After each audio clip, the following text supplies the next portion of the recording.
大家好啊，我係 Tiffany。喺天氣濕重嘅春天同夏天，體內濕氣積聚會引致脾胃虛弱。而我今日介紹嘅祛濕湯水就係五子毛桃淮山蘋果湯。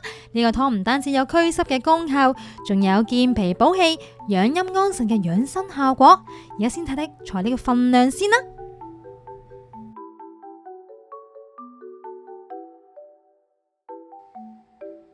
佢係五子毛桃，別名藍芪，又名粗葉榕、火龍葉、毛桃樹等等。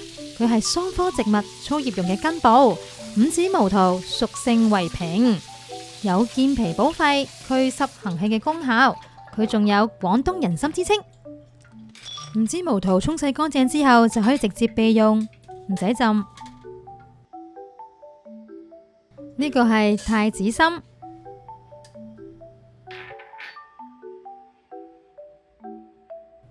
呢個係南杏，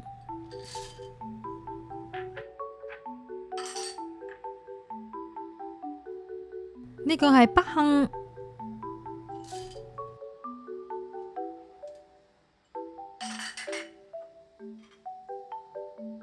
呢個係乾淮山。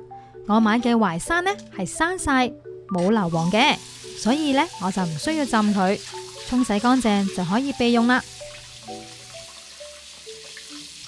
喺度想講一講太子參，佢味甘微苦，有補脾益肺、補氣養陰嘅功效，適合用響脾胃虛弱所引致嘅食慾不振啦，成日都好攰啊。而且太子參佢補身嘅效果呢係相當之平和嘅，佢係補而不燥。五子毛桃配上太子參，簡直係平補嘅良方啊！呢個係粟米，超甜粟，煲湯一定係買佢噶啦。咁而家先沖洗乾淨，一陣間就處理佢啦。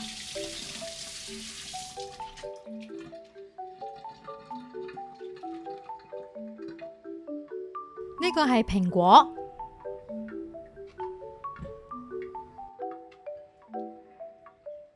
用蘋果煲湯係非常之好噶，佢具有安神益胃、清心助眠嘅功效。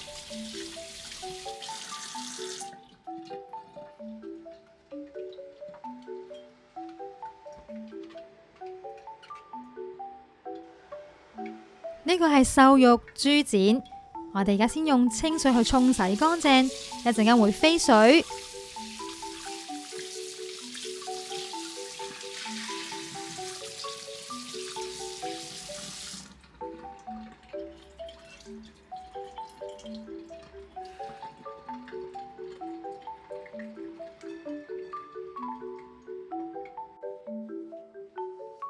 蘋果頭先已經係沖洗乾淨啦。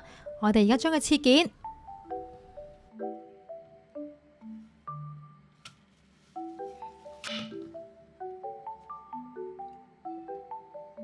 提一提大家要注意切蘋果嘅時候，雖然唔使去皮，但係記得要去蘋果心啊！如果唔係呢個湯水呢就會有酸味噶啦。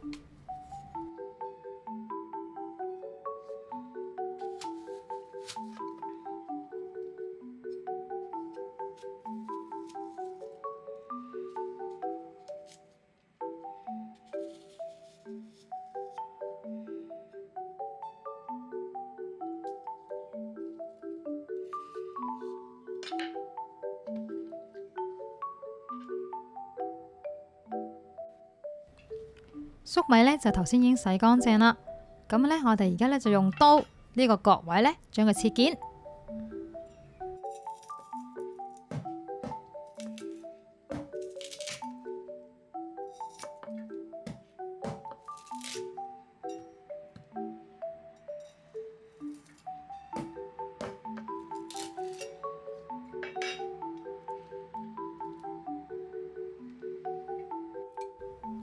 瘦肉凍水落飛水，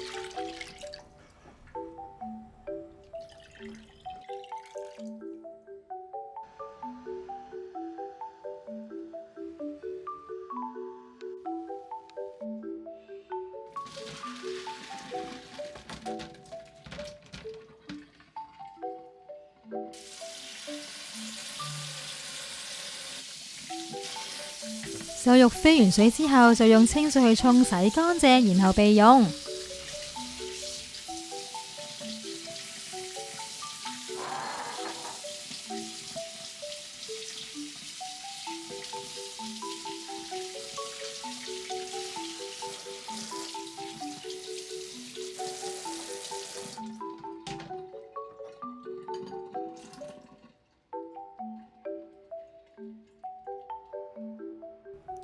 如果所有材料都準備好嘅話呢，就可以將全部材料放入個湯煲裏面。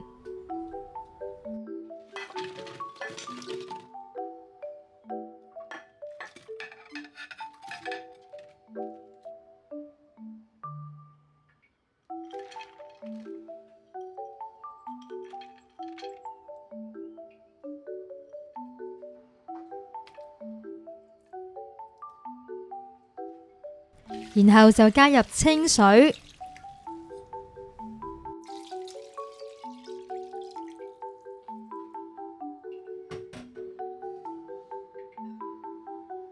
最後冚蓋煲佢2個鐘，煲好前15分鐘，加入鹽就可以啦。因為我呢個電子湯煲啊，如果大家用明火去煲湯嘅話呢，就記得先用大火煲佢10分鐘，然後再轉小火煲佢2個鐘就可以啦。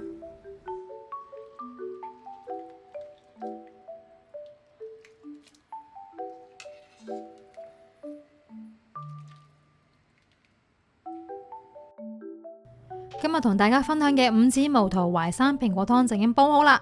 如果大家有興趣想知道每一款材料嘅功效嘅話呢，就可以睇翻呢條片下邊嘅資訊啦，就可以睇得翻噶啦。如果大家中意我哋呢條片嘅話呢，就記得俾個 like 同埋訂閱我哋嘅 channel 啦。